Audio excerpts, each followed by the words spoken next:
Hello everyone, Helen here. Thanks for coming to join me today. I hope you're doing okay. I've got a few things to share with you today, so hope you can sit back and relax while I just chat on to you for a little while. Just before I share some things with you, I just want to say something about comments, because just a few days ago I discovered that there were a whole load of comments that I had never seen before and not replied to, obviously. And I don't know why that happened. YouTube maybe just hadn't notified me and they hadn't appeared in my list of notifications. And funny enough, I've just been watching another podcast, Coco and Flora, lovely lady Eva, and she was saying exactly the same thing. That same thing had happened to her. And she's a smallish channel, I'm even smaller. And definitely I take pride in replying to any comment that I get. There's just a nice number of comments that I feel I can cope with replying to everybody. And I think if you've made the time to comment to me, then, I want to do the same to you. So if I ever don't reply to your comment, it's not intentional. It's just that for some reason or other, YouTube hasn't notified me. I don't know whether it's just because usually I look at my comments on my iPad, and I discovered all of the unreplied to ones, on my laptop when I was on YouTube on my laptop. So I don't know if that makes a difference, but I'll definitely check there a few times. Anyway, moving on. So I've got 2 finished projects to share with you today, and then I'm going to tell you a little bit about a lovely family gathering that we had recently, and I'll finish off with a bit of nice piano while I'm a bit busy doing something else. So the first finished thing is, ta-da! Yes, it's the little Tsutsu Bear that I've been making, a brother for Benedict, and I am absolutely delighted with him. So is Benedict, aren't you? Yes. I enjoyed making him just as much as the first one that I made. And so when I made Benedict, the first one, I didn't block him. Well, you don't sort of block him exactly, but the designer Cynthia Valet in the pattern suggests that you, before you stuff the bear, that you give them a bath, basically, and then let them dry. And as you know, if you're a knitter or crocheter, it just helps the fibres to relax, and it changes the look a little bit. But anyway, I didn't do it for Benedict because I was so impatient to get him stuffed and, turned into a proper little bear. I decided to try that this time with Tsutsu Bear, and I don't think it's made a significant difference, but it was interesting to try it. So we had his little bath, and Benedict kept an eye on things, and then left him to dry. And he looked so cute even when he was unstuffed and lying there. And then I decided to video some of the stuffing process, which I might have done a bit of before, when I showed you Benedict the first time. Can't remember, or definitely I've shown you stuffing before. But it is something that people ask me sometimes, is, have you got any tips for stuffing toys? And I think my biggest tip is always just use the tiniest amount of stuffing at a time. If it's a small toy, obviously if it's a big toy, you put bigger bits in. This time I was using not the usual polyester stuffing that I put into lots of toys, but I've got some 100% wool stuffing that I bought, I think, from an online shop called Myriad. That's where I bought it. It's lovely stuff. I'm quite converted to it, although, polyester does the job absolutely fine. And yeah, so because the way that you knit the Tsutsu Bear, you end up just with quite a small hole between the legs, And it is quite tricky to get the stuffing right, especially right all the way to the nose. And the thing that you see me do a lot is just to almost mould the shape. When I put some stuffing in, and then I kind of squish it about a bit just to check that it's taking on the shape. And yeah, and then finally, oh yeah, another thing is not to put too much stuffing at where the arms join onto the body. You don't want them to kind of bend down and have a flat area, but you also don't want it to be too stiff, otherwise the arms will totally stick out, you know, at 90 degrees. And same with the legs as well. You want just enough stuffing to make sure that it's not too stiff. And then finally, when all the stuffing is in, then there's the grafting to do. And you can see here that by doing that grafting, it's an almost invisible join. I really, well, as I've said before, I love Kitchener stitch. I love grafting. So yeah, so we end up with an absolutely gorgeous little bear. And this little bear hasn't got a name yet, and that's because it might actually be going to another home. Possibly. So no name yet, just Tsutsu Bear.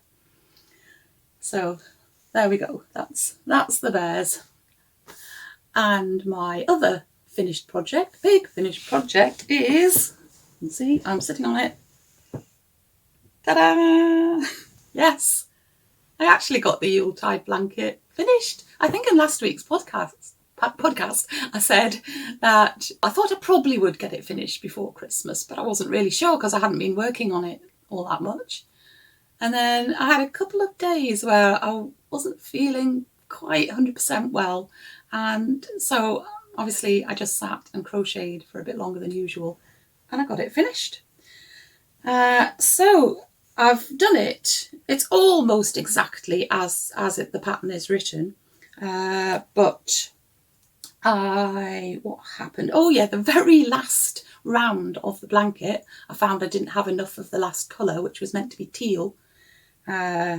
The reason was, it was my own fault because I actually used a bit of the teal for something else I was making, forgetting that I might need it again for the round. Never mind. I decided that the gingerbread colour looked perfectly okay, so I used that instead. And then as I started doing the border and realised that the border for this blanket was just going to be a straight edge, it was just going to be double crochet all the way around after some other rounds of claret and lipstick, I decided I didn't really want a straight edge, and I love a picot edging, so that's what I went for. So I used another of the Attic 24, Lucy of Attic 24's blanket edgings, the one for the cozy stripe blanket, which I've done before, and I just think that makes a really, really lovely edging. And I don't know, it just feels Christmassy, adds to the Christmas festive feel of this blanket here. So I am absolutely so pleased with this blanket. It's really, really nice. So yeah, beautiful. Right, okay then. So I said I was going to tell you about a lovely afternoon that I had recently with my family. Usually a couple of times a year, my mum and my sister and my daughter and I, and sometimes some other family members, depending on who else is around, get together to have just a crafty afternoon, or as they've become known, Crafternoons. And we usually do one kind of approaching Easter, and we might make some Easter decorations, and then we do one in the run up to Christmas, so usually sometime in November. So that's what we did the other day.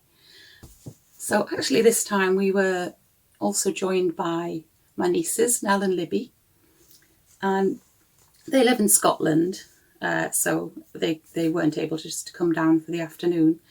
But we had them on Zoom, and Nell sat knitting another hat. She has made so many hats recently. And Libby was busy making pom-poms because she wants to make a wreath. So it was really lovely to have them there, and they were able to join in with the conversations. My son prepared a tasty lunch for us. It was really nice, especially the cheese and leek quiche and the Victoria sponge cake. So that was really, really nice. So my mum spent the afternoon making Christmas gift tags because she'd found that she had a large collection of plain brown tags that she bought ages ago, and she hadn't got round to using them. And she also had quite a number of small Christmassy embellishments which she decided to add to the tags. So she had a very jolly time just sticking things to these little tags, and got quite a large collection of tags by the time she was finished. Sarah and I were both using some of our collection of wooden shapes, which we love to paint, to create garlands and other decorations.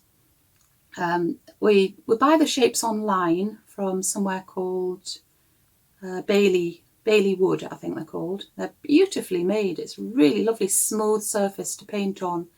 And I'll leave a link to where I get them in case you're interested and want to get some. So Sarah worked on some gingerbread men shapes that she'd bought because she wanted to make a garland. She had some plain gingerbread men, and then some with a little kit where you added extra wooden bits to give the gingerbread man a hat. So she spent a long time just painting the coats of brown before she then added some lovely gingerbread man details, and they looked really, really, really good. I did a couple of things with my wooden shapes. First of all, I painted a little kit that I had for making a reindeer decoration, sort of one that would just stand up. And although I tried to make it look like a sheep dressed up in a reindeer costume, which was my daughter's suggestion, which is quite amusing. I'm not sure if it really does look like a sheep in a reindeer costume, but anyway, I'm quite pleased with it.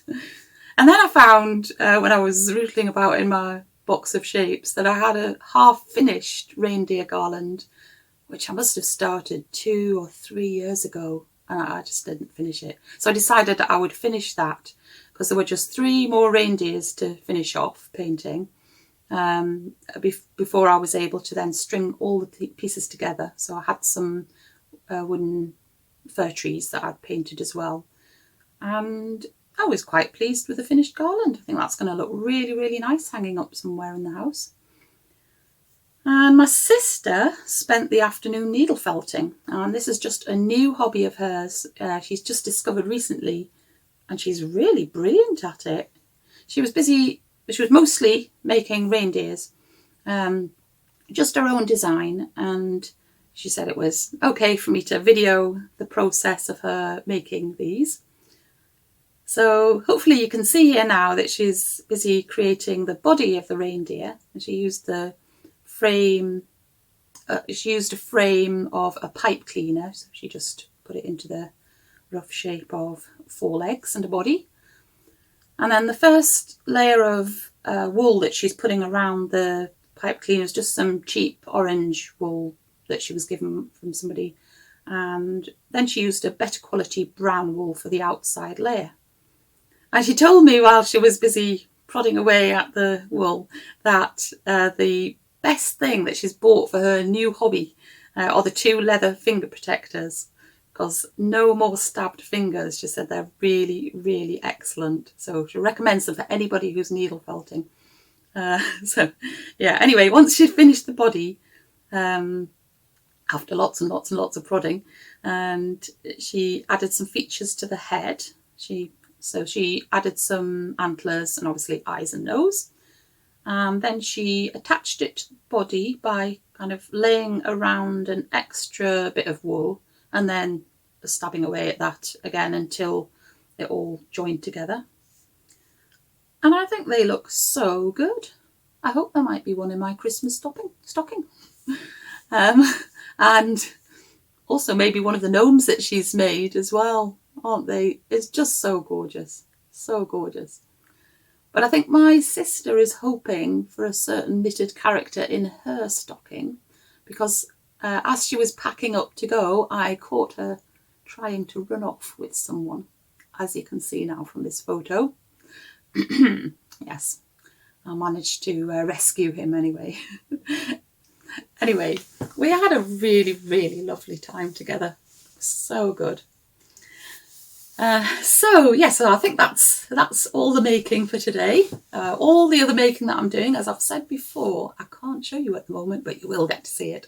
Some of it you'll get to see it very soon. December is approaching. So I'm just going to finish off today with just a nice relaxing bit of piano music while I'm sitting busily doing a bit of watercolour painting practice.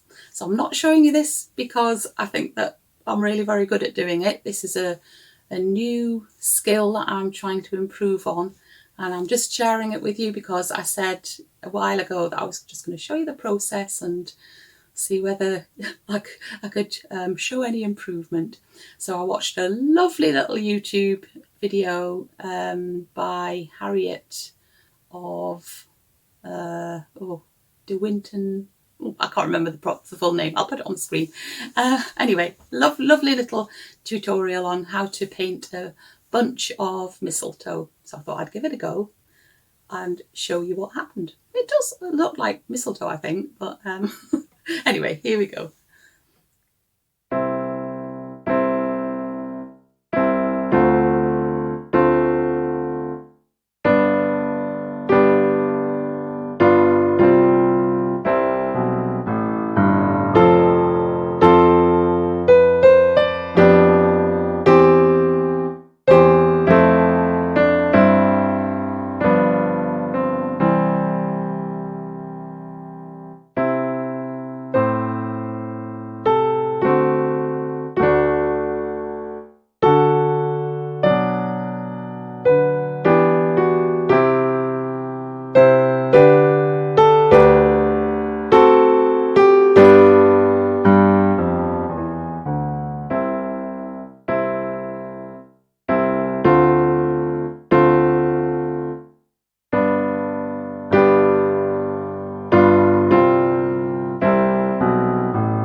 Righto then, I am going to go now, and I will be back very soon though.